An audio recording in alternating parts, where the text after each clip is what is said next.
Hello, I'm Dr. Mary Dean Atwood, a clinical psychologist. Today I wanted to talk about ways to help handle fear. Fear seems to be a common denominator these days, with worries about money, jobs, occupations, health concerns, and family concerns.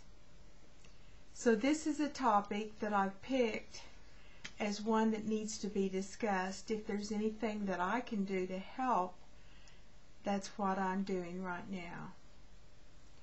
During the day, we do have worries, but it's at night that they come to haunt us the most. And if they disturb our sleep pattern, then we could start worrying about our health as well as other issues. Here are some tips for nighttime worries. There's two types. First, people have trouble going to sleep to begin with, and then even more common is going to sleep and waking up in the middle of the night, sometimes like after 3 or 4 hours of sleep, and then being unable to go back to sleep and having to work the next morning. So I'm going to give you some tips that can help you go back to sleep quicker. The first is that you need to have a meditation technique. One that when you wake up in the middle of the night, you can use repetitively to help you go back to sleep. So rule number one, don't turn the lights on. Don't get out of bed, because these are signals for the brain that it's morning, and you don't want that. So first of all, you're going to stay in bed. You're going to immediately start your meditation technique that you have. If you don't have one, then please put it on your priority list to find a technique. Start a discovery program to find a meditative technique that you can use when you wake up in the middle of the night.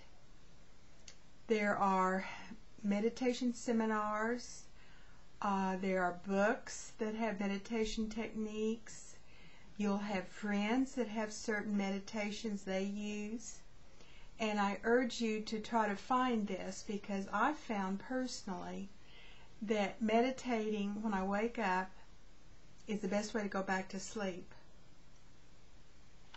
Another method that you could use, and these are before you go to bed, is one, make sure you've had some kind of physical exercise for the day. If you've been physically active just in your general day, it's not as important. But as you get older and have less active lives, it's even more important that you have some form of exercise during the day. Also, taking a hot shower or bath helps get you in the mood to sleep. And then, very importantly, and one not often thought about, is don't watch a horror movie or an explosive or hostile or sadistic movie before you go to sleep. And this is because what you think about or watch before you go to sleep can impact your unconscious and keep you from drifting off, or wake you up in the middle of the night with a nightmare, or if nothing else, some sort of being anxious or fearful. So before you go to bed, if you're watching television or a home movie or any kind of activity, try to make it uplifting. So if you're watching, try to watch like a comedy movie or a lighthearted movie, or maybe even a comic routine before you go to bed. Secondly, if you do wake up in the middle of the night or before you go to sleep, you can have a glass of milk, maybe a calcium tablet, And you can put in your milk some herbal tinctures that you buy at the health food store. They're in drop bottles with drops, holders. Use the herbs, valerian or hops or chamomile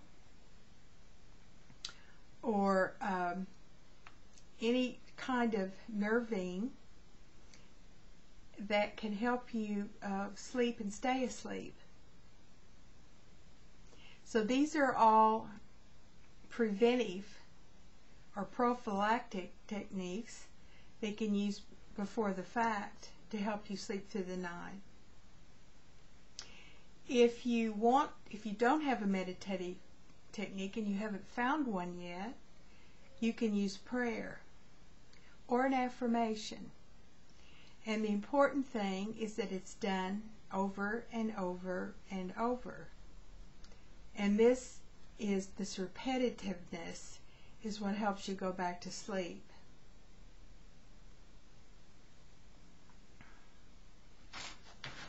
The 23rd Psalm is a popular affirmation or prayer that you can use if you don't have any other that you know of. Every religious and spiritual organization usually has some kind of affirmation or prayer that they use. The 23rd Psalm is probably the most popular in the United States to use as something that you can repeat over and over to help you go back to sleep. I hope some of these tips have been helpful for you. You can help yourself too if you'd like to visit my website, bodymindspiritheal.com. I do have some meditative, hypnotic tapes that you can listen to for free on my website, and one of them is for relaxation. I hope to hear from you soon. Again, it's Dr. Mary Dean Atwood, and goodbye for now.